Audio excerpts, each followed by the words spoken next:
So you decide to join the Army, or maybe you're a family member of somebody who's in the military, and they talk about all these basic acronyms and stuff like that, and you're just like, what the heck do these things mean? Well, that's why I'm making this video.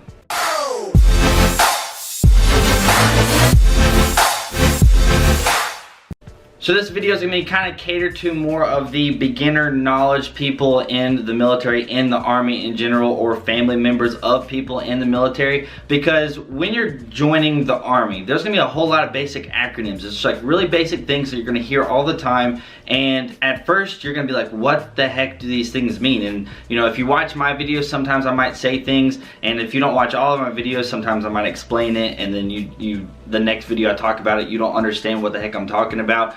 In this video, I'm going to try and explain, I don't know, about like 20 or so basic acronyms that are pretty common and simple. If you are a prior service person, you're going to know what every single one of these are. But again, if you're a future soldier, if you're a family member, if you're somebody who doesn't really know what certain things are, then this video is definitely for you.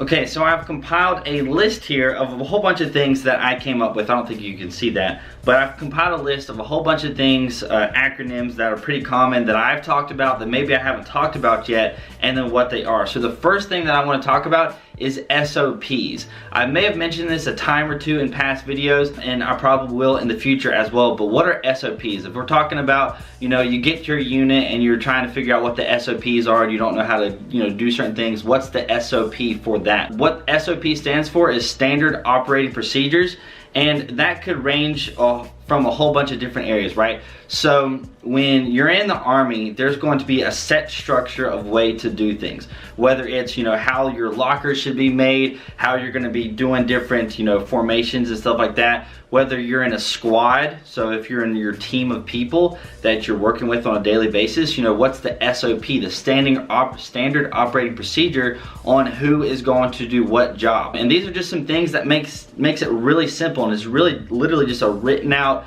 SOP on what to do and specific things that were repeated over and over and over again, so it gives everybody a common knowledge, a common thing to look to, you know, where if you're like, okay, we're gonna go do this thing, what's the SOP on that? Like, how should we get ready, you know, for this squad? You know, what's the SOP for this squad? You know, who has got what job to do? You know, who's going to be the grenadier? Who's going to be, you know, the rifleman? Who's going to have which job? And then what should that person do? So those are the standard operating procedures. It can range from anything kind of combat related, like I've just talked about, to literally how your room locker, how your locker is going to be, you know, organized. You're going to have 3 t-shirts here. You're going to have this Ranger rolled here. You're going to have, you know, a maximum of these things here. So that is pretty much what that means. So SOPs, Standard Operating Procedures. The next few I'm going to go over are much quicker than I just did SOPs. That one kind of just, you know, required a little bit more explanation. But POGs, P-O-G, right? So what's a Pogue? It's a person other than a grunt, right? So if you're like infantry or something like that, if you're in like that combat MOS, you're not going to be a Pogue, because a person other than grunt is exactly what that stands for, right? It's somebody who's in like a tech related field, a truck driver, just a non-grunt, okay? So that's what that stands for. So if you ever see in the comments people saying that I'm a Pogue because I am a Pogue, it kind of sounds like an insult. Some people use it as an insult if they're like an infantry person or if they're like an SF guy. They're like, oh, he's a Pogue or whatever, but you know, all it means is a person other than grunt. The next ones are going to be very, very basic, and it's pretty much the rank structure in the Army. So the first thing you're going to start off with is the platoon, PLT. That is platoon, which is basically usually around about 40 people or so. And then you're going to have the company. The company, CO, is the basically 4 platoons added together. Then you're going to have BTN, which stands for battalion, which is all of the companies added together. Then you're going to have BN, which is the brigade, which is all of the battalions all together. So the brigade is composed of battalions. The battalion is composed of companies. The company is composed of platoons. And as I said before, it's not an acronym, but the platoon is composed of squads, right? And then breaking it all the way down, the squads are composed of different teams. This one is something that's really basic, but you're going to come across it if you are a soldier's family member. They're going to say, oh, I went to the DFAC. What is the DFAC? DFAC, that is the dining facility. That's all it is. It's basically like the freaking lunch area where you can go and get food. It's like a dining facility. The next thing is BCT, AIT, that's basic combat training and advanced individual training. Those are the things that you're going to go through whenever you enlist into the military. So you're going to go to basic training, basic combat training. After basic combat training, you're going to go to AIT, advanced individual training. And if you happen to be OSET, One Station Unit Training, or OSUT, that is going to be basically where it's more geared towards combat MOSs, but it's basically where your basic training and your AIT are composed together at one station, hence One Station Unit Training. So here's an acronym that people say, and it kind of sounds weird when you say it, but it's CAC, C-A-C, and what that is your Common Access Card, which is the ID that the military gives you. That's all it is. So if somebody says, I had to pull out my CAC, they're talking about their Common Access Card. They're not talking about that vulgar thing that all you dirty people were thinking about. But anyways, the next thing is the DOD, Department of Defense. So that's a pretty common thing in the military. It's basically the government. Just think of it, short answer, think of it as like the government, the Department of Defense. If you ever see me in the comments replying to people, instead of saying drill sergeant, a lot of times I just say DS, which is basically the abbreviation for drill sergeant. So if you ever see anything on kind of any comments anywhere and they say DS or the DS said that, they're talking about the drill sergeant. Next one is very common in the military, and if you don't know what it is, or if you're not really familiar with the military, it's HOAH. H-O-O-A-H-H, however many O's or H's you want to put on it, but HOAH is basically the Army's way of saying yes, of saying okay, of saying, I got you, or I agree with you, or just being, real hyped up and then just replying back HOAH to people. It's just like a little thing that we use, we say it, and it can mean a whole host of different things. It could even mean, bad stuff. If, your sergeant is telling you to do something crappy, you just say HOAH or whatever, and it's just, it can mean a whole bunch of different things, but basically, if you say HOAH, it's just like, yeah. And coming at you guys with a couple of basic ones, MOS, PT, and APFT. Your MOS is your military occupational specialty, so that is your job. That is literally all it is your MOS is what specific job you have. PT is what you do in the morning, it's exercise. So if you're gonna go do PT, you're going to go work out, you're going to go exercise. But if you're talking about the APFT, that is the Army Physical Fitness Test, which is the PT test that you take when you get tested in the Army, and basically you have to pass that in order to be in the Army. So the APFT is a test. PT is just something that you do, so it's going to exercise, going working out, going to running or whatever. TA50 is the Army issued gear you get. That's really all that stands for. It is just the military, the Army is giving you gear, and that is going to be referred to in general across the grand scheme of things as your TA50. So if somebody says, oh, I got issued my TA50 or I had to turn that in or whatever, they're talking about just in general the issued gear that the Army gives you.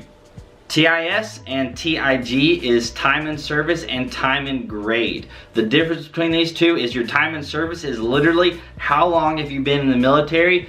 TIG, or time in grade, is how long you have been at that specific rank. So if you've been in the military for 2 years, and then let's say you've ranked up to PFC, and you've been at PFC for 1 year, you have 2 years of time in service, and you have 1 year of time in grade as a PFC, or a private first class. Here's one that you might hear every now and then, and that's BRM, Basic Rifle Marksmanship. And this is generally referred to whenever you're talking about BRM training, which is literally what that stands for. Basic Rifle Marksmanship Training. You know how you're going to use your rifle, how you're going to shoot, the different forms and stuff like that. So if you have a class on BRM, you're basically having a class on like the proper form whenever you're trying to shoot. You're learning sport, which is slap, pull, observe, release, tap, squeeze. I didn't really want to cover that, but I just thought about it.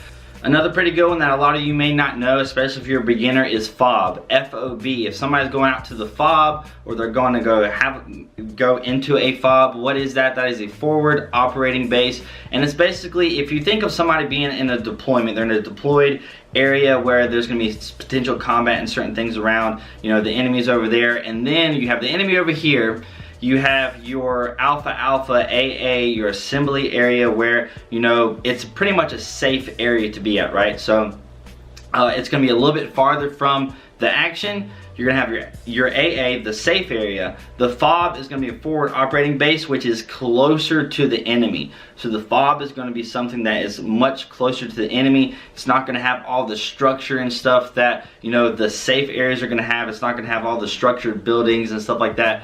That, you know, a FOB is going to have. The FOB is just pretty much makeshift. It's not going to be, you're not going to be there a very long time at all. I'm going to cover these next ones pretty quickly. MRE, that is your meal ready to eat. Those are like, that's the food, the meals that you get in the military. They're just packaged little containers of, you know, amazing food. Not really. It's just, you know, basically a meal ready to eat, packaged up. The Army eats them. And then SP. What is SP? Starting point.